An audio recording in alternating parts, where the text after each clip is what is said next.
আসসালামু আলাইকুম এভরিওয়ান, আশা করি আপনারা সবাই ভালো আছেন আর আমিও ভালো আছি। সো আজকে আমি বানাবো গাজরের হালুয়া। প্রথমে আমি 4টি গাজর নিয়ে ছিলে গ্রেট করেছি একদম কুচি কুচি করে। তারপর আমি নিয়েছি 1 কেজি আড়ঙের লিকুইড মিল্ক। এর সাথে আমি দিয়েছি 3টি এলাচ। দুধটা একটু গরম হওয়ার পরে আমি গাজরগুলো ঢেলে দিয়েছি দুধের ভিতরে। তারপর আমি ঢাকনা দিয়ে ঢেকে দিয়েছি সেদ্ধ হওয়ার জন্য। প্রপারলি সেদ্ধ না হলে গাজরটা কাঁচা কাঁচা থাকবে। এক্ষেত্রে চুলার তাপমাত্রাটা মিডিয়ামে রাখতে হবে।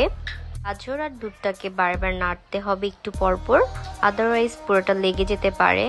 যে পর্যন্ত না শুকাবে সে পর্যন্ত আপনাদেরকে খেয়াল রাখতে হবে, একটু পরপর নাড়াচাড়া করতে হবে। গাজরটা সিদ্ধ হয়ে যাওয়ার পর দুধটাকে শুকিয়ে ফেলেছি। তারপর আমি এর ভিতরে চিনি দিয়েছি। চিনি দেওয়ার পর একটু পানি উঠেছে। তারপর সেটা শুকানোর পর আমি এর ভিতরে ঘি দিয়ে দিয়েছি, একটু গুঁড়ো দুধ দিয়েছি সাথে। গুঁড়ো দুধটা অপশনাল, আপনারা চাইলে নাও দিতে পারেন।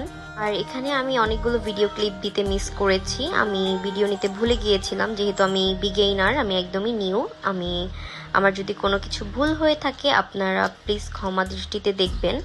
আর গাজরের হালুয়াটা শুকিয়ে যাওয়ার পরে আমি কিশমিশ আর বাদাম দিয়েছি। আর এই তো আমার গাজরের হালুয়া রেডি। সবকিছুই পারফেক্ট হয়েছিল। আপনারা ট্রাই করে দেখবেন আপনাদের কাছে কেমন লাগে, তা কমেন্ট বক্সে জানাবেন। আজকের ভিডিও এই পর্যন্তই। আপনারা ভালো থাকবেন, সুস্থ থাকবেন। আল্লাহ হাফেজ।